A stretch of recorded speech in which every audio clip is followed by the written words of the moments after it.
So I've determined I'm going to upload a bunch of these videos to YouTube. I'm going to have them on private for now. And then if I do go back to OFC, my friend Tara has my login information. And she will be instructed to make them all public. I'm going to spill every little secret of OFC and here.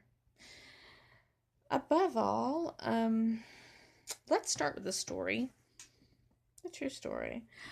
That the director, Tracy Elder, had prescription medications that were painkillers that weren't hers at all. They were an employee's husband who had passed away. Squirreled away in her desk. She squirrels everything away in that office. It's a hoarding hazard in that office. You can't hardly walk through it. Everybody's mail who's disappeared, I guarantee you, it's somewhere in that avalanche of an office. But that does not give an excuse. It's not an excuse. You don't hoard somebody's deceased husband's pills. You properly dispose of them. You don't hoard them and hide them in your office unlocked for a patient to break in. I will not say which patient did it, but I do know who it is. I do know what they said, that they found a bunch of cash squirreled away. I do know that they found a gun holster. Not sure about the gun. But morphine. A whole big bottle of morphine. That never should have been in that office, especially since it wasn't clients. It wasn't an employee. It was an employee's deceased husband who died over a year ago. Okay, that's number one. Number two, they're selling tobacco out of the office. I think you have to have a license for that. I don't think that, since it's not B&B, which is their convenience store they own a lot of shit. I don't think that gives them a license to sell tobacco at Meadowbrook Day Treatment. Don't get me wrong. I just don't think that's right. Okay, number three. They are using people's mental illness to kick them out. They can't do that. There are so many things. There are so many rights, so many laws that they're breaking. You can't. If you have money on the books.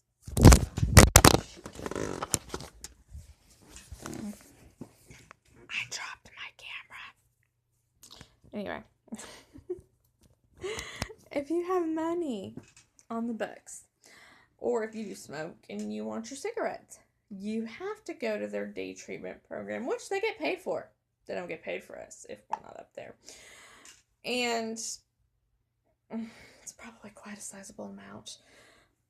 Because they don't get paid a hell of a lot for us at the RCF, I'm thinking. Because I know I only get $650 for Social Security.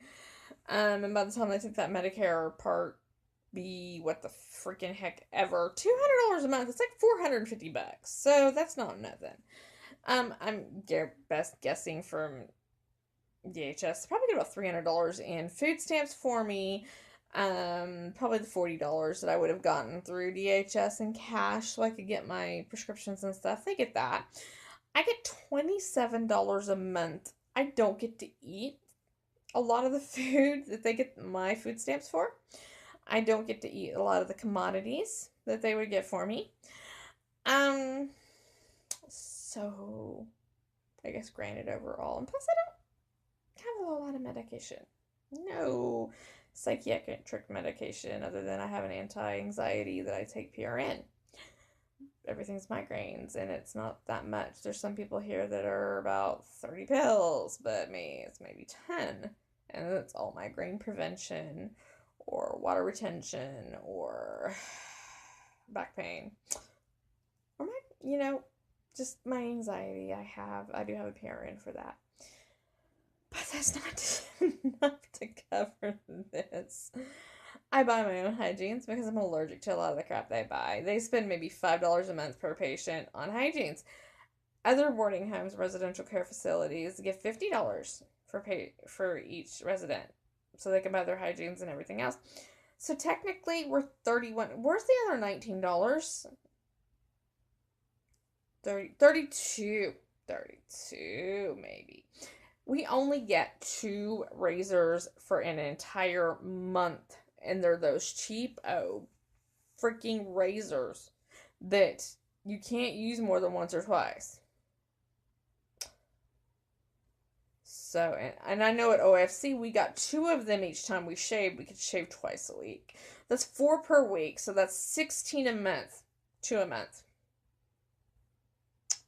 Cheap ass deodorant that doesn't work, worth a crap, from the Dollar Tree. Irish Spring soap.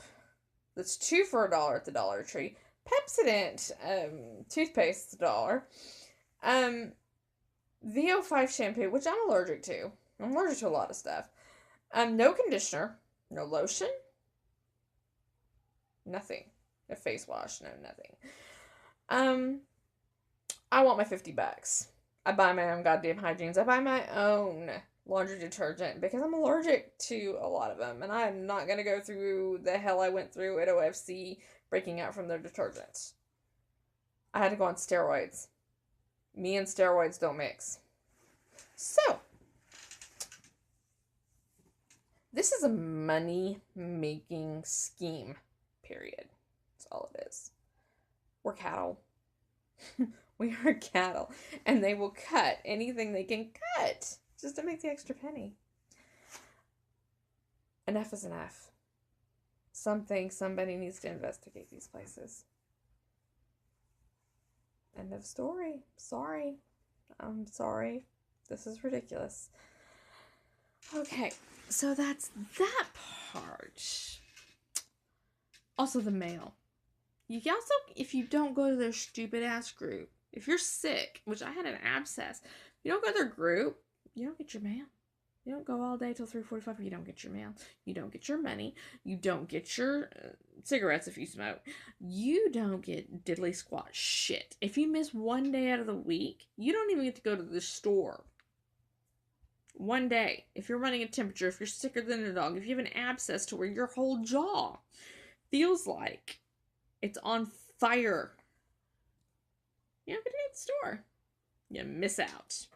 Because, oh my God, you should have been there. I was sick. Bite me. Okay, that's that part of the rant.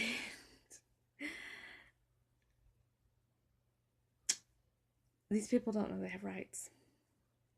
Apparently, I'm being punished for letting them know they have rights. I'm being punished for standing up for those who don't stand up. I'm being punished for being a person who was very kind to several people who still is. I'm being punished because I'm speaking the truth. Being punished because I'm bringing to their attention laws they are breaking. I am being punished for the simple fact that I am Jewish. And I stood up and said, it is not right for you to treat me in this manner. It is not right for you to deny me my religious rights. It's not right for you to force me into conversion by starvation. That's medieval. That's basically what the freaking idiots did when they came over to America here with the Indians. I mean, lock them up and stuff and not feed them, not give them clothes or whatever. It should not be happening in 2016. We should have learned by now. Religious discrimination, bigotry has gone on long enough. I believe in the same God you do. I should be accorded the exact same respect. I eat kosher, so what? I don't complain because you eat pig. I don't sit there and look at your religious beliefs and say you celebrate a holiday. But instead of celebrating what it was originally for, no, you worship a God. You break a commandment. You worship a God on Jesus' birthday. Santa Claus is no better than a God. Because he's taken over Christmas, and Christmas is about Jesus. Yeshua. Not Santa. Not presents. Not commercialization, but Jesus' birth. Well, let's start back talking about Easter. Isn't that about the crucifixion? Why do we have bunnies and eggs? And bunnies don't crap eggs out their butt. I mean, come on. I don't bring this shit up to you and shove it in your face and tell you can't eat. Unless you decide to tell me that Santa Claus is all about Christmas and the Easter Bunny rules Easter. I don't do that to you. Now this has kind of gone off track. I just kind of wanted to vent because I've been basically taking Ativan around the clock through most of this. And I'm still angry and I'm still very anxious. I have some horrible, horrible, horrible, horrible anxiety out of this. And I am so banking up my paybacks. Because there's going to be videos about here and there's going to be videos about OFC. If I burn, you burn with me. I'm going down, so are you. Ta-ta.